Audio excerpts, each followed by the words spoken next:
ನಮಸ್ಕಾರ friends, hello doctor ನೇರ ಪ್ರಸಾರ ಕಾರ್ಯಕ್ರಮ ನೀವು ನೋಡ್ತಾ ಇದ್ದೀರಾ. ಚಳಿಗಾಲ ಮಳೆಗಾಲ ಬಂತು ಅಂತ ಹೇಳಿದ್ರೆ ಸಮಸ್ಯೆಗಳ ಕಾಲ ಅಂತ ಹೇಳಿದ್ರು ತಪ್ಪಾಗಲ್ಲ. ಯಾಕೆಂದ್ರೆ ಈ ಒಂದು ವಾತಾವರಣದಲ್ಲಿ ಜಾಸ್ತಿ ಟ್ರಿಗರಿಂಗ್ ಫ್ಯಾಕ್ಟರ್ಸ್ ಅಂತ ಹೇಳ್ಬೋದು, ನಮಗೆ ಸಮಸ್ಯೆಗಳು ಹೆಚ್ಚಾಗ್ತಾ ಹೋಗುತ್ತೆ. ಅಲರ್ಜಿ, ಅದರಲ್ಲೂ ಅಸ್ತಮಾ, ಈ ಸಮಸ್ಯೆಗಳು ಬಂದ್ಬಿಟ್ರೆ ನಿಜಕ್ಕೂ ಜೀವನ ಕಷ್ಟ ಆಗುತ್ತೆ. ಹಾಗಾದ್ರೆ ಈ ಅಲರ್ಜಿ ಅಂದ್ರೇನು, ಅಸ್ತಮಾ ಅಂದ್ರೇನು, ಸಾಕಷ್ಟು ಇನ್ಫಾರ್ಮೇಶನ್ ಡೀಟೇಲ್ಸ್ ನ ಕೊಡೋದಕ್ಕೆ ನಮ್ಮ ಜೊತೆ ಹೋಮಿಕಾ ಇಂಟರ್ನ್ಯಾಷನಲ್ ಫೇಮಸ್ ಡಾಕ್ಟರ್ ಶಿಲ್ಪಾ ಇದ್ದಾರೆ. ಅವ್ರ ಜೊತೆ ಮಾತಾಡೋಣ. ನಮಸ್ಕಾರ ಡಾಕ್ಟರ್. ಒಬ್ಬೊಬ್ರಿಗೆ ಒಂದೊಂದು ರೀತಿ ಅಲರ್ಜಿ ಇರೋದನ್ನ ಕೇಳಿರ್ತೀವಿ. ನಂಗೆ ಅದಂದ್ರೆ ಆಗಲ್ಲ, ಇದಂದ್ರೆ ಆಗಲ್ಲ ಅಂತ ಹೇಳ್ತಿರ್ತಾರೆ. ಈ ಅಲರ್ಜಿ ಅಂದ್ರೆ ಏನು ಫಸ್ಟ್ ಆಫ್ ಆಲ್? ನೋಡಿ, ಯೂಶ್ವಲಿ ಏನಾಗುತ್ತೆ, ದೇಹದಲ್ಲಿ ಅಲರ್ಜನ್ಸ್ ಪ್ರೊಡ್ಯೂಸ್ ಆಗುತ್ತೆ. ಅಂದರೆ ಆಂಟಿಜನ್ ಆಂಟಿಬಾಡಿ ರಿಯಾಕ್ಷನ್ ಅಂತ ಕರಿತೀವಿ ಅದನ್ನು. ಅಂದರೆ ದೇಹದಲ್ಲಿ ರೋಗ ನಿರೋಧಕ ಶಕ್ತಿ ಆಲ್ರೆಡಿ ಇರುತ್ತೆ. So each and every person, ಅಂದರೆ ಎಲ್ಲರಿಗೂ ಕೂಡ ಆ ಶಕ್ತಿ ಇದ್ದೇ ಇರುತ್ತೆ. ಸೊ ಇಲ್ಲಿ ಏನಾಗುತ್ತೆ, ಕೆಲವರಿಗೆ ಬಿಕಾಸ್ ಆಫ್ ಲೋ ಇಮ್ಯೂನ್ ಸಿಸ್ಟಮಲ್ಲಿ ಸ್ವಲ್ಪ ತೊಂದರೆಗಳಾಯಿತು ಅಂತ ಹೇಳಿದಾಗ ಏನಾಗುತ್ತೆ ಅಂದರೆ ಅವರು ಕೆಲವು ಅಲರ್ಜಿಕ್ಗೆ ಅಂದರೆ ಅಲರ್ಜನ್ಸ್ಗೆ ಅವರು ಸೆನ್ಸಿಟಿವ್ ಆಗ್ತಾ ಹೋಗ್ತಾರೆ.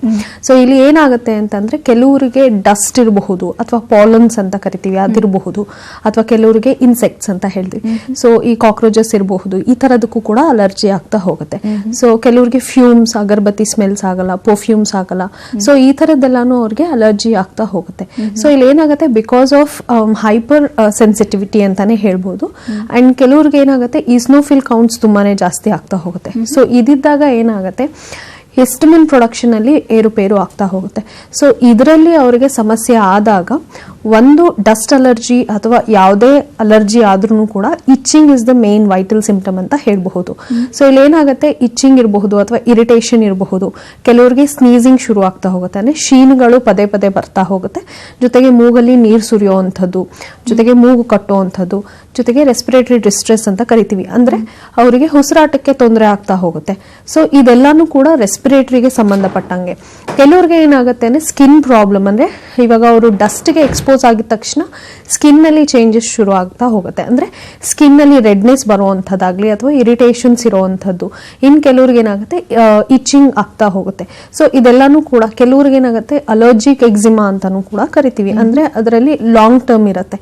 ಎಕ್ಸಿಮಾ ಅಂದ್ರೆ ಪೀಲಿಂಗ್ ಆಫ್ ದ ಸ್ಕಿನ್ ಹಾಕೊಂಡು, ಅಂದ್ರೆ ಚರ್ಮ ಇದು ನೀವು ಎಷ್ಟು ಕೆರೆದ್ರೂ ಕೂಡ ಚರ್ಮ ಬಿಟ್ಕೊಳ್ತಾ ಬರುತ್ತೆ ಅಂಡ್ ಮತ್ತೆ ಅದು ಇನ್ಫೆಕ್ಷನ್ ಆಗ್ತಾ ಹೋಗುತ್ತೆ. ಸೊ ಇದನ್ನು ನಾವು ಅಲರ್ಜಿಕ್ ಎಕ್ಸಿಮಾ ಅಂತಾನು ಕೂಡ ಕರಿತೀವಿ. ಸೊ ಯೂಶಲಿ ಏನಾಗುತ್ತೆ, ಡಸ್ಟ್ ಅಥವಾ ಈ ತರ ಅಲರ್ಜನ್ಸ್ ಇದ್ದಾಗ ಅವರಿಗೆ ಈ ತರ ಇನ್ಫೆಕ್ಷನ್ಸ್ ಕೂಡ ಆಗ್ತಾ ಹೋಗುತ್ತೆ. ಅಂಡ್ ಕಾಸಸ್ ಅಂತ ನಾವು ಎಕ್ಸಾಕ್ಟ್ ಆಗಿ ನಾವು ಐಡೆಂಟಿಫೈ ಮಾಡ್ತಾ ಹೋದಾಗ, ನೀವು ಹೇಳ್ದಂಗೆ ಇಮ್ಯೂನ್ ಪವರ್ ಕಮ್ಮಿ ಆಗ್ತಾ ಹೋದ್ರೆ ಅಥವಾ ದೇಹದಲ್ಲಿ ಒಂದು ಇಸಿನೋಫಿಲ್ಸ್ ಕೌಂಟ್ ಜಾಸ್ತಿ ಆಗ್ತಾ ಹೋದ್ರೆ ಈ ತರ ಹೇಳ್ಬೋದು ಕಾಸಸ್. ಎಕ್ಸಾಕ್ಟ್ಲಿ ಈ ಲೈಫ್ ಸ್ಟೈಲ್ ಅಂತ ವಿಚಾರಕ್ಕೆ ಬಂದಾಗ ಏನೆಲ್ಲ ಕಾಸಸ್ ಆಗುತ್ತೆ ಅಲರ್ಜಿಗೆ? ಯೂಶಲಿ ಒಂದು ಏನ್ ಹೇಳ್ಬೋದು ಅಂದ್ರೆ ಕಾಸಸ್ ಅಂತ ಹೇಳಿದ್ರೆ ಒಂದು ಹೆರಿಡಿಟ್ರಿ ಅಂತಾನೆ ಹೇಳ್ಬೋದು. ಅಂದ್ರೆ ಜೆನೆಟಿಕಲಿ ಅವ್ರಿಗೇನಾದ್ರೂ ಸಸೆಪ್ಟಬಿಲಿಟಿ ಇತ್ತು ಅಂತ ಹೇಳಿದ್ರೆ, ಈಗ ಫ್ಯಾಮಿಲಿನಲ್ಲಿ ಏನಾದ್ರೂ ಇತ್ತು ಆ ಥರ ಅಲರ್ಜಿಕ್ ಪ್ರಾಬ್ಲಮ್ ಅಂದ್ರೆ ಡೆಫಿನೆಟ್ಲಿ ಅದು ಅಂದ್ರೆ 60 to 70% ಅದು ಕ್ಯಾರಿ ಫಾರ್ವರ್ಡ್ ಆಗುತ್ತೆ ಜೆನೆಟಿಕಲಿ. ಇನ್ ಕೆಲವ್ರಿಗೆ ಏನಾಗುತ್ತೆ, ಎನ್ವಿರಾನ್ಮೆಂಟಲ್, ಅಂದ್ರೆ ಇವಾಗ ಮಾಲ್ ನ್ಯೂಟ್ರಿಷನ್ ಅಂತ ಕರಿತೀವಿ. ಅಂದ್ರೆ ಅವರು ಸರಿಯಾಗಿ ನ್ಯೂಟ್ರಿಷನ್ ಅಥವಾ ಪೌಷ್ಟಿಕ ಆಹಾರ ಸೇವನೆ ಇರೋದಿಲ್ಲ ಅವ್ರಲ್ಲಿ. ಸೊ ಅವಾಗ ಏನಾಗುತ್ತೆ, ಇಮ್ಯೂನ್ ಸಿಸ್ಟಮ್ ನಲ್ಲಿ ಏರುಪೇರು ಆಗುತ್ತೆ, ಅಂದ್ರೆ ಕಡಿಮೆ ಆಗ್ತಾ ಹೋಗುತ್ತೆ ಇಮ್ಯುನಿಟಿ ಲೆವೆಲ್ಸ್. ಸೊ ಈ ತರ ಇದ್ದವರಿಗೆ ಮತ್ತೆ ಕೆಲವರಿಗೆ ಹೈಪರ್ ಸೆನ್ಸಿಟಿವಿಟಿ ಅಂತ ಇರುತ್ತೆ. ಅಂಡ್ ಕೆಲವ್ರಿಗೆ ಏನಾಗುತ್ತೆ, ನಾವು ಎನ್ವಿರಾನ್ಮೆಂಟಲ್ ಅಂತ ತಗೊಂಡಾಗ ಕೆಲವರು ಅಂದ್ರೆ ವರ್ಕರ್ಸ್ ಇರ್ತಾರೆ, ಕೆಮಿಕಲ್ ಇಂಡಸ್ಟ್ರೀಸ್ ಇರ್ಬೋದು, ಇಲ್ಲ ಫ್ಯೂಮ್ಸ್ ಜಾಸ್ತಿ ಇದಾಗುವಂಥದ್ದು ಅಥವಾ ಸ್ಮೋಕ್ ಮಾಡುವಂಥವ್ರು. ಸೊ ಈ ಥರದವ್ರಿಗೆಲ್ಲನೂ ಕೂಡ ನಾವು ಎನ್ವಿರಾನ್ಮೆಂಟಲ್ ಅಂತ ತಗೋಬಹುದು, ಇಲ್ಲ ಆಕ್ಯುಪೇಷನಲ್ ಅಂತ ಹೇಳ್ತೀವಿ. ಸೊ ಇದಕ್ಕೆ ಅವರು ಪದೇ ಪದೇ ಅವರು ಎಕ್ಸ್ಪೋಸ್ ಆಗುವಾಗ ಅವ್ರಿಗೆ ಅಲರ್ಜಿ ಪ್ರಾಬ್ಲಮ್ ಶುರು ಆಗ್ತಾ ಹೋಗುತ್ತೆ. ಅಂಡ್ ಜೊತೆಗೆ ಏನಾಗುತ್ತೆ, ಇಮ್ಯುನಿಟಿ ಕಡಿಮೆ ಆದಾಗ ಪದೇ ಪದೇ ಇನ್ಫೆಕ್ಷನ್ಸ್ ಕಾಡುವಂಥದ್ದು, ಅಂದ್ರೆ ರೈನೈಟಿಸ್ ಇರಬಹುದು ಅಥವಾ ರೆಸ್ಪಿರೇಟರಿ ಕಂಪ್ಲೇಂಟ್ಸ್ ಪದೇ ಪದೇ ಕಾಣಿಸ್ಕೊಳ್ಳುತ್ತೆ.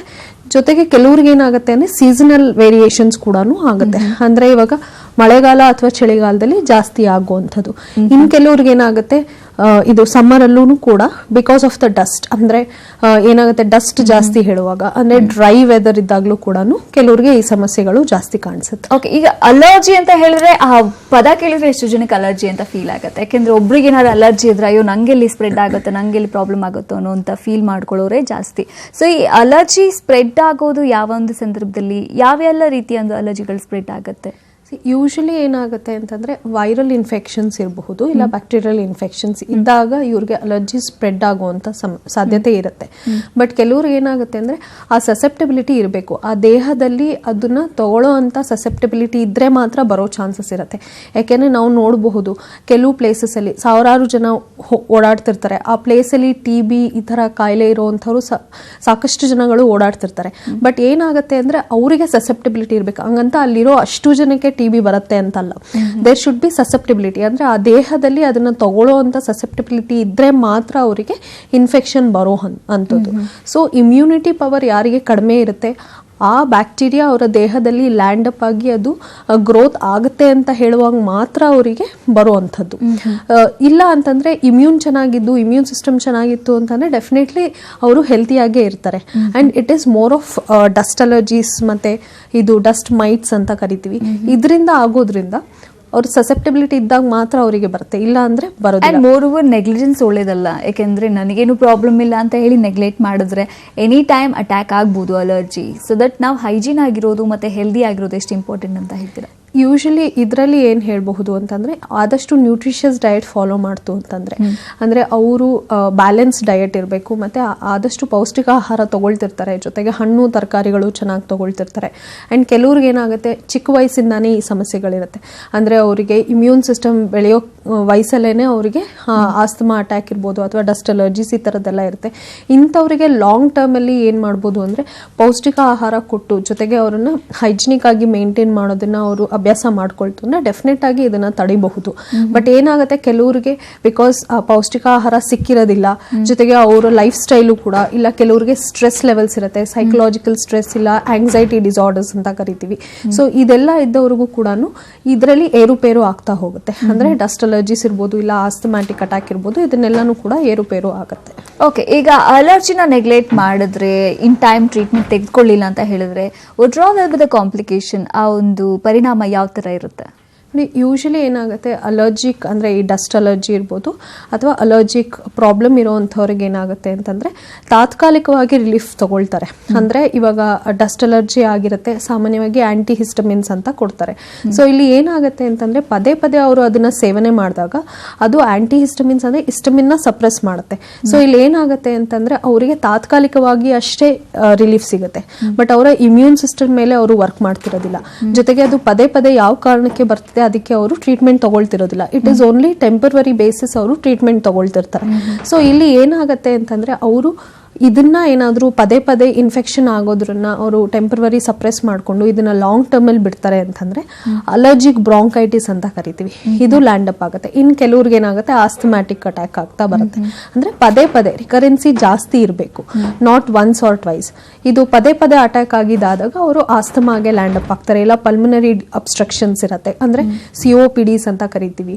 ಸೊ ಈ ಥರದ್ದೆಲ್ಲಾನು ನಾನಾ ಥರ ಕಾರಣಕ್ಕೆ ಅದು ಲ್ಯಾಂಡ್ ಅಪ್ ಆಗ್ತಾ ಹೋಗುತ್ತೆ. ಓಕೆ, ಸೊ ಈಗ ಅಸ್ತಮಾ ಬರೋದು ಕೂಡ ಅಲರ್ಜಿಯಿಂದ ಅಂತ ನಾವು ಕೇಳ್ತೀವಿ. ಯಾವ ಟೈಮಲ್ಲಿ ಅಸ್ತಮಾ ಅಟ್ಯಾಕ್ ಆಗುತ್ತೆ? ಯೂಶಲಿ ಏನಾಗುತ್ತೆ one of the type of ಆಸ್ತಮಾನಲ್ಲಿ ಮಾತ್ರ ಅಲರ್ಜಿ ಆಕ್ಟ್ ಆಗುತ್ತೆ. ಅಂದ್ರೆ ಇವಾಗ ಎರಡು ಥರದ ಆಸ್ತಮಾ ನೋಡಬಹುದು, atopic and non atopic asthma ಅಂತ ಹೇಳ್ತೀವಿ. ಅಟೋಪಿಕ್ ಆಸ್ತಮಾನಲ್ಲಿ ಮಾತ್ರ ಡಸ್ಟ್ ಅಲ್ಲಿ ಅಂದ್ರೆ ಅಗ್ರವೇಷನ್ ಆಗುತ್ತೆ. ಇವಾಗ ಡಸ್ಟ್ ಇರ್ಬೋದು, ಸ್ಮೋಕ್ ಇರ್ಬೋದು ಅಥವಾ ಫ್ಯೂಮ್ಸ್ ಇರ್ಬೋದು, ಇದರಲ್ಲಿ ಅಗ್ರವೇಷನ್ ಆಗುತ್ತೆ. ಬಟ್ ನಾನ್ ಅಟೋಪಿಕ್ ಅಲ್ಲಿ ಇದೆಲ್ಲಾನು ಮೇಜರ್ ಆಕ್ಟ್ ಇರೋದಿಲ್ಲ ಅದರಲ್ಲಿ. ಬಟ್ ಅವರಿಗೆ ಅಂದ್ರೆ ಡಿಸ್ಟ್ರೆಸ್ ಕೂಡ ಇದ್ದೇ ಇರುತ್ತೆ, ಬ್ರೆತ್ಲೆಸ್ನೆಸ್ ಇರುತ್ತೆ, ವೀಸಿಂಗು ಕೂಡ ಇರುತ್ತೆ. But one of the type of ಆಸ್ತಮಾನಲ್ಲಿ ಡಸ್ಟ್ ಅಲರ್ಜಿನೂ ಕೂಡ ಇದಾಗುತ್ತೆ, ಅಂದ್ರೆ ಲ್ಯಾಂಡ್ ಅಪ್ ಆಗುತ್ತೆ ಅಥವಾ ಅಗ್ರವೇಟಿಂಗ್ ಫ್ಯಾಕ್ಟರ್ ಅಂತ ಕರಿತೀವಿ ನಾವು. ಜೀವನ ಚೆನ್ನಾಗಿರ್ಬೇಕು ಅಂತ ಹೇಳಿದ್ರೆ ಉಸಿರಾಟ ಚೆನ್ನಾಗಿರ್ಬೇಕಲ್ಲ, ಉಸಿರಾಟನೇ ತೊಂದರೆ ಆಗ್ಬಿಟ್ರೆ ಜೀವಕ್ಕೆ ಪ್ರಾಬ್ಲಮ್ ಅಲ್ಲ. ಸೊ ಈ ಅಸ್ತಮಾ ಸಮಸ್ಯೆ ಬಂದ್ರೆ ಉಸಿರಾಡೋದೇ ಕಷ್ಟ ಆಗುತ್ತೆ. ನಾವು ನೋಡ್ತಿರ್ತೀವಿ ಎಷ್ಟೋ ಜನ ಎಷ್ಟೊಂದು ಒದ್ದಾಡ್ತಾ ಇರ್ತಾರೆ ಉಸಿರಾಡೋದಕ್ಕೆ. ನೀವು ಹೇಳ್ದಂಗೆ ವೀಸಿಂಗ್ ಸೌಂಡ್, ಒಂಥರ ವಿಷಲ್ ಹೊಡೆದಂಗೆ ಸೌಂಡು ಕೇಳ್ತಾ ಇದ್ರೆ ಭಯ ಅಂತ ಫೀಲ್ ಆಗುತ್ತೆ, ಯಾವಾಗ ಏನಾಗುತ್ತೋ ಅಂತ. ಈ ಸಿಂಪ್ಟಮ್ಸ್ಗಳು ಏನು ಹೇಳ್ತೀರಾ ಅಸ್ತಮಾದ? ನೋಡಿ, ಯೂಶಲಿ ಇದು ಆಸ್ತಮಾ ಅಂತ ಹೇಳಿದ್ರೆ ಇನ್ಫ್ಲಮೇಟರಿ ಏರ್ವೇ ಅಬ್ಸ್ಟ್ರಕ್ಷನ್ಸ್ ಅಂತ ಹೇಳ್ತೀವಿ. ಅಂದರೆ ನಾವು ಉಸಿರಾಟದ ನಾಳಗಳಲ್ಲಿ ಎಲ್ಲ ಕಡೆನೂ ಕೂಡ ಇನ್ಫ್ಲಮೇಷನ್ ಅಂದರೆ ರೆಡ್ನೆಸ್ ಥರ ಆಗಿರುತ್ತೆ. ಸೊ ಇಲ್ಲಿ ಏನಾಗುತ್ತೆ ಅಂತಂದರೆ ಒಂದು ಉಸಿರು ತಗೊಂಡಾಗ ಮತ್ತು ಉಸಿರು ಬಿಡುವಾಗ ಅದು ಶಾರ್ಟ್ನೆಸ್ ಆಫ್ ಬ್ರೆತ್ ಅಂತ ಕರಿತೀವಿ. ಅಂದರೆ ಅವರಿಗೆ ಉಸಿರಾಟದಲ್ಲಿ ಏದುಸಿರು ಬರುವಂಥದ್ದು. ಕೆಲವರಿಗೆ ಏನಾಗುತ್ತೆ ಸೀಸನ್ ವೈಸ್ ವೇರಿಯೇಷನ್ಸ್ ಎಲ್ಲ ಇದ್ದಾಗ ಕೂಡ ವೀಸಿಂಗ್ ಬರೋಕ್ಕೆ ಶುರು ಆಗುತ್ತೆ. ಫಸ್ಟ್ ಶುರು ಆಗೋದು ಅಲರ್ಜಿಕ್ ಅಂದರೆ ಅಟೋಪಿಕ್ ಆಸ್ತಮಾ ಇದ್ದಾಗ ಏನಾಗುತ್ತೆ ಅಂದರೆ ಡಸ್ಟಿಗೆ ಎಕ್ಸ್ಪೋಸ್ ಆಗಿದ ತಕ್ಷಣವೇ ಅವರಿಗೆ ಸ್ನೀಸಿಂಗ್ ಶುರು ಆಗ್ತಾ ಹೋಗುತ್ತೆ. ಸ್ನೀಸಿಂಗ್ ಇರಬಹುದು, ಇಲ್ಲ ರನ್ನಿಂಗ್ ನೋಸ್, ಮೂಗಲ್ಲಿ ನೀರು ಸುರಿಯುವಂಥದ್ದು. ಜೊತೆಗೆ ಅದು ಇಮಿಡಿಯೇಟ್ಲಿ ಥ್ರೋಟ್ ಇರಿಟೇಷನ್ಸ್ ಈ ಥರ ಆಗುತ್ತೆ. ಅದ್ರ ಜೊತೆಗೆ ಅವರಿಗೆ ಕಾಫ್ ಶುರು ಆಗುತ್ತೆ, ಅಂದರೆ ಕೆಮ್ಮು ಪದೇ ಪದೇ ಬರ್ತಾ ಹೋಗುತ್ತೆ. ಆ್ಯಂಡ್ ಕೆಮ್ಮು ತಡೆಯೋಕ್ಕಾಗೋದಿಲ್ಲ, ಅವರಿಗೆ ಕಷ್ಟಪಟ್ಟು ಕಫ ತೆಗಲಿಕ್ಕೆ ಆಗೋದು, ಅದನ್ನು ಕೂಡ ಆಸ್ತಮಾನಲ್ಲಿ ಕಾಣಿಸುತ್ತೆ. ಬೇರೆ ಥ್ರೋಟ್ ಇನ್ಫೆಕ್ಷನ್ ಅಥವಾ ಥ್ರೋಟ್ ಇರಿಟೇಷನ್ಸ್ ಇದ್ದಾಗ ಕಫ ಈಸಿಯಾಗಿ ತೆಗಿಬೋದು. ಬಟ್ ಆಸ್ತಮಾನಲ್ಲಿ ಏನಾಗುತ್ತೆ, ಅವರಿಗೆ ಕಫ ಕಟ್ಕೊಂಡಿರುತ್ತೆ, ಬಟ್ ಅದನ್ನು ತೆಗಿಲಿಕ್ಕೆ ತುಂಬ ಕಷ್ಟ ಆಗ್ತಿರುತ್ತೆ. ಸೊ ಇಲ್ಲಿ ಏನಾಗುತ್ತೆ, ಯೂಶಲಿ ಏರ್ ಅವರು ತಗೊಂಡಾಗ, ಗಾಳಿ ಸೇವನೆ ಮಾಡಿದ ತಕ್ಷಣ ಅವರಿಗೆ ವಾಪಸ್ ಬಿಡಬೇಕು ಅಂತ ಅಂತಂದ್ರೆ ಅದನ್ನು ಶಾರ್ಟ್ನೆಸ್ ಆಫ್ ಬ್ರೆತ್ ಅಂತ ಕರಿತೀವಿ, ಇಲ್ಲ ಬ್ರೆತ್ಲೆಸ್ನೆಸ್ ಅಂತ ಕರಿತೀವಿ. ಸೊ ಇಲ್ಲಿ ಏನಾಗುತ್ತೆ, ಉಸಿರಾಟದಲ್ಲಿ ತೊಂದರೆ ಆದಾಗ ಅವರಿಗೆ ವೀಸಿಂಗ್ ಶುರು ಆಗುತ್ತೆ. ಅಂದರೆ ವೀಸಿಂಗ್ ಯಾಕೆ ಬರುತ್ತೆ ಅಂತಂದ್ರೆ ಅಲ್ಲಿ ಬ್ರಾಂಕ್ಯೂಲ್ಸ್ ಅಲ್ಲಿ ಏನಾಗುತ್ತೆ, ಅಲ್ಲಿ ಅಬ್ಸ್ಟ್ರಕ್ಷನ್ ಆಗಿರುತ್ತೆ. ಸೊ ಇಲ್ಲಿ ಅವರು ಉಸಿರಾಟ ಹೊರಗಡೆ ಬಿಡುವಾಗ ಅವರಿಗೆ ವೀಸ್ ಶಬ್ದ ಶುರು ಆಗುತ್ತೆ. ಸೊ ಇಲ್ಲಿ ಏನಾಗುತ್ತೆ, 4 ಚೇಂಬರ್ಸ್ ಅಂತ ಕರಿತೀವಿ ಲಂಗ್ಸ್ ಅಲ್ಲಿ. ಸೊ ಇಲ್ಲಿ ಬಗ್ಗೆ ಕಂಟಿನ್ಯೂ ಮಾಡಿ ಡಾಕ್ಟರ್. ಅದಕ್ಕೂ ಮುನ್ನ ಚಿಕ್ಕೋಡಿಯಿಂದ ಶಿವಲೀಲಾ ಕಾಲ್ ಮಾಡಿದ್ದಾರೆ. ನಮಸ್ಕಾರ ಶಿವಲೀಲಾ ಅವರೇ. ನಮಸ್ತೆ ಮಾ. ನನ್ನ ಧ್ವನಿ ಕೇಳಿಸ್ತಾ ಇದೆಯಾ ನಿಮ್ಗೆ? ಸ್ವಲ್ಪ ಜೋರಾಗಿ ಮಾತಾಡ್ತೀರಾ? ಏನ್ ಸಮಸ್ಯೆ ಇದೆ ಶಿವಲೀಲಾ ಅವ್ರೆ ನಿಮ್ಗೆ? ನಮಗಿಲ್ರಿ, ನಮ್ಮ ಮದರ್ಗ್ರಿ ಆರಾಮ ಇಲ್ರಿ. ಅವ್ರಿಗೆ ಟಿಬಿ ಅಂತ ಹೇಳಿದ್ರಿ, ಸೆಕೆಂಡ್ ಸ್ಟೇಜ್ ಅಂತ ಹೇಳಿ. ಓಕೆ. ಆದ್ರೆ ನಾವು ಒಂದ್ಸಲ 3,000 ರೂಪಾಯಿ ಔಷಧ ತಗೊಂಡ್ರಿ ಮೇಡಮ್ ರೀ. ಅದು ಆಮೇಲೆ ಅವ್ರಿಗೆ ಆರಾಮ್ ಆದ್ಕೊಳ್ಳೆ ಅವ್ರು ಬಿಟ್ರಿ. ನಿಮ್ಮ ಧ್ವನಿ ಸರಿಯಾಗಿ ಕೇಳಿಸ್ತಾ ಇಲ್ಲ ಶಿವಲೀಲಾ ಅವ್ರೆ. ಮೇಡಮ್ ರೀ, ಮದರ್ಗೆ ಆರಾಮ್ ಇರಾಕಿದ್ರು, ಟಿಬಿ ಸೆಕೆಂಡ್ ಸ್ಟೇಜ್ ಅಂತ ಅಂದಿದ್ರಿ. ಟಿಬಿ ಸೆಕೆಂಡ್ ಸ್ಟೇಜ್ ಇದೆ ಅಂತ ಹೇಳಿದ್ರಿ. ಆಮೇಲೆ 3,000 ರೂಪಾಯಿ ಔಷಧ ಕೊಟ್ಟಿದ್ರಿ. ಆದ್ರ ಅವ್ರಿಗೆ ಈಗ ಇದಾಗ್ಯಾರ್ರಿ. ಹೆಂಗೇನ್ರಿ ಮೇಡಮ್, ಗುಣ ಆಗ್ತಾರೆ? ಗುಣ ಆಗ್ತಾ ಇಲ್ಲ ಅಂತ. ಓಕೆ, ಎನಿವೆ ಇನ್ನೊಮ್ಮೆ ಟ್ರೈ ಮಾಡಿ ಶಿವಲೀಲಾ ಅವರೇ. ನಿಮ್ಮ ಧ್ವನಿನಲ್ಲಿ ಕ್ಲಾರಿಟಿ ಸಿಕ್ಕಿಲ್ಲ ನಮ್ಗೆ. ಈಗ ಮುಂದಿನ ಕಾಲರ್ ಸೋಮು ಅವ್ರು ಮಾಡಿದ್ದಾರೆ. ನಮಸ್ಕಾರ ಸೋಮು ಅವರೇ. ಸೋಮು ಅವರೇ ನಮಸ್ತೆ. ಓಕೆ, ಬಹುಶಃ ಕರೆ ಕಟ್ ಆಗಿದೆ ಅನ್ಸುತ್ತೆ. ಓಕೆ, ಕೇಳಿಸ್ತಾ ಇದೆಯಾ?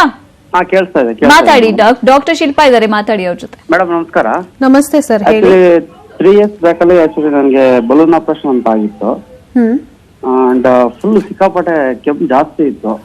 ಎಲ್ಲಾ ಕಡೆನೂ ಚೆಕ್ ಮಾಡಿದೆ. ಅಂಡ್ ಜಯದೇವದಲ್ಲಿ ಜಯದೇವ ESL ನನಗೆ ಬಲೂನ್ ಆಪರೇಷನ್ ಅಂತ ಮಾಡಿದ್ರು. ಅದಾದ್ಮೇಲೆ ತಿರ್ಗಾ ಫುಲ್ ಇವಾಗ ರೀಸೆಂಟ್ ಒಂದು 1 month ಇಂದ ತಿರ್ಗಾ ಕೆಮ್ಮು ಜಾಸ್ತಿ ಆಗೋಗ್ತಿದೆ. ಓಕೆ, ನೀವು ಟ್ರೀಟ್ಮೆಂಟ್ ಇನ್ನ ತಗೊಳ್ತಿದ್ದೀರಾ ಸರ್? ಅಂದ್ರೆ ಇಂಗ್ಲಿಷ್ ಮೆಡಿಸಿನ್ಸ್ ಇನ್ನ ತಗೊಳ್ತಿದ್ದೀರಾ ನೀವು? ಹ್ಞೂ ಮ್ಯಾಮ್, ತಗೊಂತಾ ಇದ್ದೀನಿ. ಆಕ್ಚುಲಿ ಅದು ಯಾವ್ದೋ 1-2 ಟ್ಯಾಬ್ಲೆಟ್ ಕೊಟ್ಟಿದ್ದಾರೆ, ಅದು ಯೂಸ್ ಮಾಡ್ತಾ ಇದ್ದೀನಿ. ಆದ್ರೂ ಸಿಕ್ಕಾಪಟ್ಟೆ ಕೆಮ್ಮು ಮತ್ತೆ ಕಫ ಜಾಸ್ತಿ ಆಗಿದೆ. ಓಕೆ ಸರ್, ನಿಮ್ಮ ವಯಸ್ಸು ಎಷ್ಟು? Madam 32 madam. 32. ನಿಮ್ಗೆ ಎಷ್ಟು ವರ್ಷದಿಂದ ಈ ಸಮಸ್ಯೆ ಇತ್ತು ಸರ್? ಮೇಡಮ್ ಇಲ್ಲ, ಜಸ್ಟ್ ಒಂದು 6 years ಬ್ಯಾಕ್ ಆಯ್ತು. 6 years ಆದ್ಮೇಲೆ ಅವಾಗ ಬಿಟ್ಟು ಬರೋದು. ಓಕೆ. ಅಂಡ್ 3 years ಬ್ಯಾಕ್ ಅಲ್ಲಿ ಯಾಕೋ ಸಿಕ್ಕಾಪಟ್ಟೆ ಆಯ್ತು, ಉಸಿರಾಡಕ್ ತೊಂದರೆ ಜಾಸ್ತಿ ಆಗೋಯ್ತು. ESL ಅಡ್ಮಿಟ್ ಆಗಿದ್ದೆ. ಅಂಡ್ ಅಲ್ಲಿ ಹೇಳಿದ್ರು ಅದು ಇದು ಪ್ರಾಬ್ಲಮ್ ಅಂತ ಹೇಳ್ಬಿಟ್ಟು ಆಮೇಲೆ ತಿರ್ಗಾ ಜಯದೇವದಲ್ಲಿ ತಿರ್ಗಾ ಇದಾಗಿ ಒಳಗಡೆ ಚಿಕ್ಕ ವಯಸ್ಸಿಂದ ನಿಮ್ಗೆ ಏನೋ ಪ್ರಾಬ್ಲಮ್ ಇದೆ ಅಂತ ಹೇಳ್ಬಿಟ್ಟು, ಹಾರ್ಟ್ ಪ್ರಾಬ್ಲಮ್ ಇದೆ ಅಂತ ಹೇಳ್ಬಿಟ್ಟು ಸಿಕ್ಕಾಪಟ್ಟೆ ಇದ್ ಮಾಡಿದ್ರು. ಅದಾದ್ಮೇಲೆ ತಿರ್ಗಾ ಕೆಮ್ಮು ಇದಾದ್ಮೇಲೆ ಅವ್ರ ಬಲೂನ್ ಆಪರೇಷನ್ ಮಾಡಿದ್ಮೇಲೆ ಸ್ವಲ್ಪ ಕ್ಲಿಯರ್ ಆಯ್ತು. ಅದಾದ್ಮೇಲೆ ತಿರ್ಗಾ ಜಾಸ್ತಿ ಆಗೋಗ್ಬಿಟ್ಟಿದೆ. 3 years ಆಯ್ತು ಇವಾಗ. ತಿರ್ಗಾ ಜಾಸ್ತಿ ಆಗೋಗ್ಬಿಟ್ಟಿದೆ. ಸೊ ಇವಾಗ ಟ್ರೀಟ್ಮೆಂಟ್ ತಗೊಳ್ತಿದ್ದೀರಾ ಸರ್ ನೀವು? ಹೌದು ಮೇಡಮ್. ಇಲ್ಲ, ಅಲ್ಲಿ ತಗಂತ ಇಲ್ಲ. ಅವ್ರು ಏನ್ ಟ್ಯಾಬ್ಲೆಟ್ ಕೊಟ್ಟಿದ್ರ ಟ್ಯಾಬ್ಲೆಟ್ ನ ಯೂಸ್ ಮಾಡ್ತಾ ಇದ್ದೀನಿ. ಆದ್ರೂ ಯಾಕೋ ಆಗ್ತಾ ಸರ್, ನಿಮ್ಗೆ ಸೀಸನ್ ವೈಸ್ ಜಾಸ್ತಿ ಕಡಿಮೆ ಆಗುವಂತದ್ದು ಅನ್ಸುತ್ತಾ? ಅಂದ್ರೆ ಮಳೆಗಾಲದಲ್ಲಿ ಜಾಸ್ತಿ, ಚಳಿಗಾಲದಲ್ಲಿ ಜಾಸ್ತಿ ಆತರ ಅನ್ಸುತ್ತಾ? ಮಳೆಗಾಲದಲ್ಲಿ ಜಾಸ್ತಿ ಚಳಿ ಮತ್ತೆ ಒಂಥರ ಇದಾಗುತ್ತೆ. ಇವಾಗ ರೀಸೆಂಟ್ ನನಗೆ ಅವಾಗ ಮಳೆಗಾಲದಲ್ಲೇ ಈ ತರ ಪ್ರಾಬ್ಲಮ್ಸ್ ಇತ್ತು. ಅಂಡ್ ಇವಾಗಲೂ ಇದೇ ತರ ಪ್ರಾಬ್ಲಮ್ ಜಾಸ್ತಿ ಇದೆ. ಓಕೆ ಸರ್, ನೋಡಿ, ನೀವು ಏನ್ ಮಾಡಬಹುದು ಅಂದ್ರೆ ಮನೆಯಲ್ಲೇನೆ ಸ್ಟೀಮ್ ಇನ್ಹಲೇಷನ್ ಮಾಡಬಹುದು. ಅಂದರೆ ಬಿಸಿ ನೀರಲ್ಲಿ ಸ್ವಲ್ಪ ಅರಿಶಿಣದ ಪುಡಿ ಹಾಕಿ ನೀವು ಸ್ಟೀಮ್ ಇನ್ಹಲೇಷನ್ ಮಾಡಬಹುದು. ಅದರ ಜೊತೆಗೆ ಉಪ್ಪಿನ ಬಿಸಿ ನೀರಿಗೆ ಉಪ್ಪು ಹಾಕಿ ಸ್ವಲ್ಪ ಗಾರ್ಗಲನ್ನು ನೀವು ರೆಗ್ಯುಲರ್ ಆಗಿ ಮಾಡ್ತಾ ಬನ್ನಿ ಸರ್. ಆ್ಯಂಡ್ ನೀವು ಟ್ರೀಟ್ಮೆಂಟ್ ತೊಗೊಳ್ತಿದ್ದೀರಾ ಅಂದರೂ ನಿಮಗೆ ಕೆಮ್ಮು ಕಡಿಮೆ ಆಗ್ತಿಲ್ಲ, ಈ ಥರ ಇತ್ತು ಅಂತಂದರೆ ಇವಾಗ ನೀವೆಲ್ಲ ಮೆಡಿಸಿನ್ಸ್ ತೊಗೊಳ್ತಿರೋದು ಟೆಂಪ್ರವರಿ ರಿಲೀಫ್ ಆ ಥರದಕ್ಕೆ. ಅಂದರೆ ಇವಾಗ ನೀವು ಪೋಸ್ಟ್ ಸರ್ಜರಿನೂ ಕೂಡ ನಿಮಗೆ ಮತ್ತೆ ಸಮಸ್ಯೆ ಅದೇ ಥರನೇ ಬರ್ತಿದೆ ಅಂತಂದರೆ ಡೆಫಿನೆಟ್ಲಿ ನೀವು ಹತ್ತಿರದ ಹೋಮಿಯೋಕೇರ್ ಇಂಟರ್ನ್ಯಾಷನಲ್ಗೆ ಬಂದು ಭೇಟಿ ಕೊಡ್ತು ಅಂತಂದರೆ ಈ ರಿಪೋರ್ಟ್ಸ್ ಎಲ್ಲಾನು ಮತ್ತು ಸರ್ಜರಿ ಆಗಿರೋ ರಿಪೋರ್ಟ್ಸು ಕೂಡ ನೀವು ತರಬೇಕಾಗತ್ತೆ ಸರ್. ಇದನ್ನೆಲ್ಲ ತೊಗೊಂಡು ಬಂದ ನಂತರ ನಾವು ಅದನ್ನು ನೋಡಿ ಅದಕ್ಕೆ ನಾವು ಟ್ರೀಟ್ಮೆಂಟ್ ಶುರು ಮಾಡಿದ್ರೆ ಪರ್ಮನೆಂಟ್ ಆಗಿ ಕ್ಯೂರ್ ಮಾಡಬಹುದು. Okay sir, thanks for calling. Next call Murthy ಅವರು ದೊಡ್ಡಬಳ್ಳಾಪುರದಿಂದ ಮಾಡಿದ್ದಾರೆ. ನಮಸ್ಕಾರ ಮೂರ್ತಿ ಅವರೇ. ಎಸ್ ಮೂರ್ತಿ ಅವರೇ, ಮಾತಾಡಿ ಡಾಕ್ಟರ್ ಜೊತೆ. ಕೇಳಿಸ್ತಿದ್ಯಾ? ಕೇಳಿಸ್ತಾ ಇದೆ. ಡಾಕ್ಟರ್ ಜೊತೆ ಮಾತಾಡಿ. ಮೇಡಮ್ ನಮಸ್ತೆ ಸರ್, ಹೇಳಿ. ಸರ್, ನಾವು ಒಂದು ಸೆರಾಮಿಕ್ ಡಿಪಾರ್ಟ್ಮೆಂಟ್ ಒಂದು ಕಟಿಂಗ್ ಸೆಕ್ಷನ್ ಅಲ್ಲಿ ಕೆಲಸ ಮಾಡ್ತಾ ಇದೀವಿ. ಓಕೆ ಅಲ್ಲಿ ಸ್ವಲ್ಪ ಡಸ್ಟ್ ಜಾಸ್ತಿ ಬರ್ತಾ ಇದೆ. ಓಕೆ ಸ್ವಲ್ಪ ಡಸ್ಟ್ ಅಲರ್ಜಿಯಿಂದ ಏನಾಗ್ತಾ ಇದೆ, ನನಗೆ 15 days 1 week ಆದ್ಮೇಲೆ ನನಗೆ ಮೂಗಲ್ಲಿ ನೀರು ಬರ್ತಾ ಇರುತ್ತೆ ಯಾವಾಗ್ಲೂ. ಓಕೆ ಓಕೆ ಈ ಸಮಸ್ಯೆ ಎಷ್ಟು ದಿವಸದಿಂದ ಇದೆ ಸರ್ ನಿಮಗೆ? ಮೇಡಮ್, ಈ 1 year ಇಂದ ಸ್ವಲ್ಪ ಈ ತರ ಜಾಸ್ತಿ ಆಗಿದೆ. ಓಕೆ, ನೀವು ಎಷ್ಟು ವರ್ಷದಿಂದ ಆ ಜಾಗದಲ್ಲಿ ಕೆಲಸ ಮಾಡ್ತಿದ್ದೀರಾ ಸರ್? ಮೇಡಮ್, ಈಗ ಒಂದು 4 years ಇಂದ ಮಾಡ್ತಾ ಇದೀವಿ. ಓಕೆ ಸರ್, ಇವಾಗ ಟ್ರೀಟ್ಮೆಂಟ್ ತಗೊಳ್ತಿದ್ದೀರಾ ಅದಕ್ಕೆ ಅಂತ, ಡಸ್ಟ್ ಅಲರ್ಜಿಗೆ? ಇಲ್ಲ ಮೇಡಮ್, ಏನು ತಗೊಂಡಿಲ್ಲ. ಬಟ್ ಸದ್ಯಕ್ಕೆ ಒಂದು ಪ್ರಿವೆಂಟಿವ್ ಆಗಿ ಒಂದು ಟ್ಯಾಬ್ಲೆಟ್ಗಳು, ಸ್ವಲ್ಪ ಮೆಡಿಸಿನ್ ಸ್ವಲ್ಪ ತಗೊಂಡಿದ್ವು. ಓಕೆ, ಇಲ್ಲೇ ಒಂದು ಸಣ್ಣ ಪುಟ್ಟ ಒಂದು ಅಂಗಡಿಗಳಲ್ಲಿ ಅಲ್ಲಿ ಮೆಡಿಕಲ್ ಶಾಪ್ಗಳು ತಗೊಂಡಿದ್ವು, ಯೂಸ್ ಮಾಡ್ತಾ ಇದೀವಿ. ಓಕೆ, ಅದು ತಗೊಂಡಾಗ ಸ್ವಲ್ಪ ಕಡಿಮೆ ಆಗುತ್ತೆ. ತಿರ್ಗಾ ಮತ್ತೆ ಒಂದು 15 days ಇಲ್ಲ ಒಂದು 20 days ಆದ್ಮೇಲೆ ತಿರ್ಗಾ ಮತ್ತೆ ಸ್ಟಾರ್ಟ್ ಆಗುತ್ತೆ. ಮೂಗಲ್ಲಿ ನೀರು ಸುರಿಲಿಕ್ಕೆ ಸ್ಟಾರ್ಟ್ ಆಗುತ್ತೆ, ಒಂಥರ ನೀರ್ ತರ. ಅದೇ ಸರ್, ನಿಮಗೆ ಏನಾಗಿರುತ್ತೆ ಅಂತಂದರೆ ಇಯೋಸ್ನೋಫಿಲ್ ಕೌಂಟ್ ಜಾಸ್ತಿ ಇರುತ್ತೆ ಸರ್. ನೀವು ರಕ್ತ ಪರೀಕ್ಷೆಗೆ ಒಳಗಾದಾಗ ನಿಮಗೆ ಗೊತ್ತಾಗುತ್ತೆ. ಇದೇನಾಗುತ್ತೆ ಅಂದರೆ ನಿಮಗೆ ಅಲರ್ಜಿ ಜಾಸ್ತಿ ಪ್ರೊಡ್ಯೂಸ್ ಆಗುವಂಥದ್ದು, ಅಂದರೆ ಡಸ್ಟ್ ಅಲರ್ಜಿ. ನಿಮಗೆ ಅಲ್ಲೇ ಇದ್ದು ಕೆಲಸ ಮಾಡಿ ಇದು ನಿಮಗೆ ಜಾಸ್ತಿ ಆಗ್ತಾ ಹೋಗ್ತಿದೆ. ಸೊ ನೀವೇನು ಮಾಡಬಹುದು ಅಂದರೆ ಅಲ್ಲಿ ತುಂಬ ಡಸ್ಟ್ ಇದ್ದಾಗ ನೀವು ಮಾಸ್ಕ್ ಯೂಸ್ ಮಾಡಿದ್ರೆ ಹೆಲ್ಪ್ ಆಗುತ್ತೆ ನಿಮಗೆ. ಅಂದರೆ ಡಸ್ಟಿಗೆ ಎಕ್ಸ್ಪೋಸ್ ಆಗದಿರ ಫ್ರೆಶ್ ಏರ್ ಬ್ರೀತ್ ಮಾಡಿದಾಗ ನಿಮಗೆ ಡೆಫಿನೆಟ್ಲಿ ಹೆಲ್ಪ್ ಆಗುತ್ತೆ. ಇಲ್ಲ ನೀವು ಮೆಡಿಸಿನ್ಸ್ ತೊಗೊಂಡು ತಾತ್ಕಾಲಿಕವಾಗಿ ರಿಲೀಫ್, ಅಂದರೆ ಪದೇ ನಿಮಗೆ ಅದು ಟೆಂಪ್ರವರಿ ರಿಲೀಫ್ ಮಾಡಿದ್ರು ಕೂಡ ಲಾಂಗ್ ಟರ್ಮಲ್ಲಿ ಏನಾಗುತ್ತೆ ಅಂತಂದರೆ ನಿಮಗೆ ಅದು ಬೇರೆ ಥರದ ಇನ್ಫೆಕ್ಷನಲ್ಲಿ ಲ್ಯಾಂಡ್ ಅಪ್ ಆಗುತ್ತೆ. ಸೊ ನೀವೇನು ಮಾಡ್ಬೋದು ಅಂತಂದರೆ, ಇವಾಗಲೇ ಇದು ಇನಿಷಿಯಲಿ ನಿಮಗೆ ಶುರು ಆಗಿರೋದ್ರಿಂದ ನೀವು ಹತ್ತಿರದ ಹೋಮಿಯೋಪತಿ ಕ್ಲಿನಿಕ್ಗೆ ಬಂದು ಭೇಟಿ ಕೊಡಿ. ಡೆಫಿನೆಟ್ಲಿ ನಿಮಗೆ ಇದಕ್ಕೆ ಟ್ರೀಟ್ಮೆಂಟ್ ಇವಾಗಲೇ ತಗೊಂಡು ಇಮ್ಯುನಿಟಿಗೆ ನೀವು ಮೆಡಿಸಿನ್ಸ್ ತಗೊಳ್ತೀರಾ ಅಂತಂದರೆ ಡೆಫಿನೆಟ್ಲಿ ನಿಮಗೆ ಹೆಲ್ಪ್ ಆಗುತ್ತೆ. ಓಕೆ, ಟಿವಿ ಸ್ಕ್ರೀನ್ ಮೇಲೆ ಡಿಸ್ಪ್ಲೇ ಆಗ್ತಿರೋ ನಂಬರ್ ನೋಟ್ ಮಾಡ್ಕೊಳ್ಳಿ sir. Thanks for calling. Next caller ತಿಪ್ಟೂರಿಂದ ವೆಂಕಟೇಶ್ ಮಾಡಿದ್ದಾರೆ. ನಮಸ್ಕಾರ ವೆಂಕಟೇಶ್ ಅವರೇ. ನಮಸ್ಕಾರ ಮೇಡಮ್. ಡಾಕ್ಟರ್ ಜೊತೆ ಮಾತಾಡಿ. ಆಯ್ತು ಮೇಡಮ್. ನಮಸ್ತೆ, ಹೇಳಿ ಸರ್. ನಮಸ್ತೆ ಮೇಡಮ್. ಹೇಳಿ ಸರ್, ಏನು ಸಮಸ್ಯೆ? ಟಿವಿ ವಾಲ್ಯೂಮ್ ಮ್ಯೂಟ್ ಮಾಡಿ ಮಾತಾಡಿ ದಯವಿಟ್ಟು Venkatesh. Sir madam, TV volume mute ಮಾಡಿ ಮಾತಾಡಿದ್ರೆ ನಿಮ್ಮ ಧ್ವನಿನಲ್ಲಿ ಕ್ಲಾರಿಟಿ ಸಿಗುತ್ತೆ ಬೇಗ. ಆಯ್ತು. ಓಕೆ, ಮಾತಾಡಿ. ನಮಸ್ತೆ. ನಮಸ್ತೆ, ಹೇಳಿ ಸರ್, ಏನು ಸಮಸ್ಯೆ? ಮೇಡಮ್, ನನಗೆ ಗಂಟೆ ನೋವು ಬರುತ್ತೆ ಸ್ಟಾರ್ಟಿಂಗು. ಓಕೆ, ಮೂಗು ನೋವು ಬರುತ್ತೆ. ಓಕೆ, ಆ ನಂತರ ಕೆಮ್ಮು ಸ್ಟಾರ್ಟ್ ಆಗುತ್ತೆ. ಓಕೆ, ಕೆಮ್ಮು ಸ್ಟಾರ್ಟ್ ಆಯಿತು ಅಂದ್ರೆ ಕಫದ ಪ್ರಾಬ್ಲಮ್ಮು. ಓಕೆ, ಉಸಿರಾಟದಲ್ಲಿ ಏನಾದರೂ ಸಮಸ್ಯೆ ಇರುತ್ತಾ ಸರ್? ಹ್ಞೂ ಮೇಡಮ್, ಇದೆ. ಉಸಿರಾಟದಲ್ಲಿ ಸೌಂಡ್ ಬರುತ್ತೆ, ವೀಸಿಂಗ್ ಬರುತ್ತೆ. ಓಕೆ ಸರ್, ಇದು ಎಷ್ಟು ವರ್ಷದಿಂದ ಇದೆ ಸಮಸ್ಯೆ ನಿಮಗೆ? ಈ ಸಮಸ್ಯೆ ನನಗೆ ತುಂಬ ಒಂದು 15 ವರ್ಷದಿಂದಲೂ ಇದೆ ಮೇಡಮ್. ಓಕೆ ಓಕೆ, ಏನು ಟ್ರೀಟ್ಮೆಂಟ್ ತಗೊಳ್ತಿದ್ದೀರಾ ಸರ್ ಇದಕ್ಕೆ? ಮೇಡಮ್, ಫಸ್ಟು ಥಿಯೋಸ್ಟೆಲಿನ್ ಅಂತ ತಗೊಂತಿದ್ದೆ. ಆಮೇಲೆ ಥಿಯೋಸ್ಟೆಲಿನ್ ಟ್ಯಾಪ್ಯಾಸಿಡ್ ಅಂತ ತಗೊಂತಿದ್ದೆ ಟ್ರೀಟ್ಮೆಂಟ್ ಟ್ಯಾಬ್ಲೆಟ್ಸ್. ಅದೀಗ ಬಿಟ್ಬಿಡಿ, ಅದು ಬೇಡ ಅಂತೇಳಿ ಡಾಕ್ಟರ್ ಹೇಳಿದ್ರು. ಓಕೆ, ಈಗ ಬುಡಾಮೆಟ್ ಅಂತೇಳಿ ಟ್ರಾನ್ಸ್ಲೇಷನ್ ಕ್ಯಾಪ್ಸೂಲ್ಸ್ ಕೊಟ್ಟಿದ್ದಾರೆ. ಓಕೆ ಓಕೆ, ಅದನ್ನ ಡೈಲಿ ಬೆಳಗ್ಗೆ ಒಂದು ಬಾರಿ, ಸಾಯಂಕಾಲ ಒಂದು ಬಾರಿ ತಗೊಂತಾ ಇದ್ದೀನಿ. ಓಕೆ ಸರ್, ಇದು ನಿಮಗೆ ಸೀಸನ್ ವೈಸ್ ಜಾಸ್ತಿ ಕಡಿಮೆ ಈ ಥರ ಏನಾದರೂ ಆಗುತ್ತಾ ಸರ್? ಸೀಸನಬಲ್ ಅಂದ್ರೆ ಫಸ್ಟ್ ಎಲ್ಲ ಟೆಸ್ಟ್ ಆಗ್ಬಿಟ್ರೆ ಆ ತರ ಆಗ್ಬೋದು. ಸ್ವಲ್ಪ ಟೆಸ್ಟ್ ಸೇರಿತ್ತು ಅಂತಂದ್ರೆ ಆ ತರ ಆಗೋದು. ಈ ಜನಸಂದಣಿ ಇರೋ ಪ್ರದೇಶದಲ್ಲಿ ಹೋಗ್ಬಿಟ್ರೆ ಓಕೆ, ಸೆಕೆ ತರ ಆಗೋದು, ಬೇರು ಬಂದಂಗ ಆಗೋದು, ಓಕೆ, ಹಣ್ಣಿನಲ್ಲಿ ದೇವ್ರು ಬಂದಂಗ ಆಗೋದು, ಆಮೇಲೆ ಉಸಿರಾಡ್ಲಿಕ್ಕೆ ಕಷ್ಟ ಆಗ್ತಕ್ಕಂಥದ್ದು. ಓಕೆ ಸರ್, ನೋಡಿ ನಿಮಗೆ ಅಟೋಪಿಕ್ ಆಸ್ತಮಾ ಥರ ಆಗಿದೆ. ಸೊ ನೀವೇನು ಅಂದರೆ ಇದು ಕ್ರಾನಿಕ್ ಇದೆ ಸರ್, ಯಾಕೆಂದರೆ ನಿಮಗೆ 15 ವರ್ಷದಿಂದ ಇರೋದ್ರಿಂದ ಇದನ್ನು ಕ್ರಾನಿಕ್ ಆಸ್ತಮಾ ಅಂತ ಕರಿತೀವಿ. ಸೊ ನೀವು ಇವಾಗ ತಗೊಳ್ತಿರೋವಂಥದ್ದು ಇದು ಥಿಯೋಸ್ಟೆಲಿನ್ ಇರ್ಬೋದು ಅಥವಾ ಬ್ಯೂಡಾಮೆಟ್, ಇದೆಲ್ಲನೂ ಕೂಡ ನಿಮಗೆ ಬ್ರಾಂಕೋಡೈಲೇಟರ್ಸ್ ಅಂತ ಕರಿತೀವಿ. ಸೊ ಇದೇನಾಗುತ್ತೆ ಅಂದರೆ ನಿಮಗೆ ತಾತ್ಕಾಲಿಕವಾಗಿ, ಅಂದರೆ ಸ್ಟಿರಾಯ್ಡ್ ಕಂಟೆಂಟ್ ಇರುವಂಥದ್ದು. ಸೊ ಇದು ತಾತ್ಕಾಲಿಕವಾಗಿ ನಿಮಗೆ ರಿಲೀಫ್ ಕೊಡುತ್ತೆ. ಬಟ್ ಏನು ಅಂತಂದರೆ ಇದು ನೀವು ಅಂದರೆ ನೀವು ತುಂಬ ವರ್ಷ ಇದನ್ನೇ ಯೂಸ್ ಮಾಡ್ತೀರಾ ಅಂದರೆ ಇದರದೇ ಆದಂಥ ಸೈಡ್ ಎಫೆಕ್ಟ್ಗಳು ನಿಮಗೆ ಜಾಸ್ತಿ ಆಗ್ತಾ ಹೋಗುತ್ತೆ. ಸೊ ನೀವೇನು ಮಾಡಬಹುದು ಅಂದರೆ ಹೋಮಿಯೋಪತಿ ಟ್ರೀಟ್ಮೆಂಟ್ ತೊಗೊಂಡ್ರೆ ನಿಮಗೆ ಏನಾಗುತ್ತೆ, ಫಸ್ಟು ಫ್ರೀಕ್ವೆನ್ಸಿ ಆಫ್ ಇದು ಯೂಸೇಜ್ ಆಫ್ ದಿಸ್ ಇನ್ಹೇಲರ್ಸ್ನ ನಾವು ಕಡಿಮೆ ಮಾಡ್ಬೋದು. ಮಾಡ್ಬೋದು. ಅಂದ್ರೆ ನಿಮ್ಗೆ ಇದು ಥಿಯೋಆಸ್ತಲಿನ್ ಇರ್ಬೋದು, ಇಲ್ಲ ಬ್ಯೂಡಮೆಟ್, ಇದನ್ನ ಕಡಿಮೆ ಮಾಡಿಸ್ತಾ ಬರಬಹುದು. Fine sir. ಇನ್ನೂ ಹೆಚ್ಚಿನ ಡೀಟೇಲ್ಸ್ ಬೇಕು ಅಂತ ಹೇಳಿದ್ರೆ, ಒಳ್ಳೆ ಟ್ರೀಟ್ಮೆಂಟ್ ಬೇಕು ಅಂತ ಹೇಳಿದ್ರೆ ಹೋಮಿಕೋ ಇಂಟರ್ನ್ಯಾಷನಲ್ಗೆ ಭೇಟಿ ಕೊಡಿ. Thanks for calling. ಹಾಗೆ ಡಾಕ್ಟರ್ ಸಾಕಷ್ಟು ಇನ್ಫಾರ್ಮೇಶನ್ ಕೊಟ್ಟಿದ್ದೀರಾ ಅಲರ್ಜಿ ಬಗ್ಗೆ, ಅಸ್ತಮದ ಬಗ್ಗೆ, ಅಂಡ್ ಹೋಮಿಯೋಕೆ ಇಂಟರ್ನ್ಯಾಷನಲಿ ಬೆಸ್ಟ್ ಸೊಲ್ಯೂಷನ್ ಕೂಡ ಸಿಗುತ್ತೆ ಅಂತ. Thank you so much. So ವೀಕ್ಷಕರೇ, ನಿಮ್ಮ ಆರೋಗ್ಯ ನಿಮ್ಮ ಕೈಲಿದೆ, ಡಿಲೇ ಮಾಡಬೇಡಿ. ಯಾವುದೇ ಸಮಸ್ಯೆ ಇರ್ಬೋದು, ಹೋಮಿಕೋ ಇಂಟರ್ನ್ಯಾಷನಲ್ಗೆ ಭೇಟಿ ಕೊಟ್ಟರೆ ಉತ್ತಮವಾದ ಟ್ರೀಟ್ಮೆಂಟ್ ನಿಮಗೆ ಸಿಗುತ್ತೆ ಅಂತ ಹೇಳ್ತಾ ಇದು ಇವತ್ತಿನ ಸ್ಪೆಷಲ್. ನೋಡ್ತಾ ಇರಿ ನ್ಯೂಸ್ 18 ಕನ್ನಡ, ಜಾಲ ನಮ್ಮದು, ಬಲ ನಿಮ್ಮದು.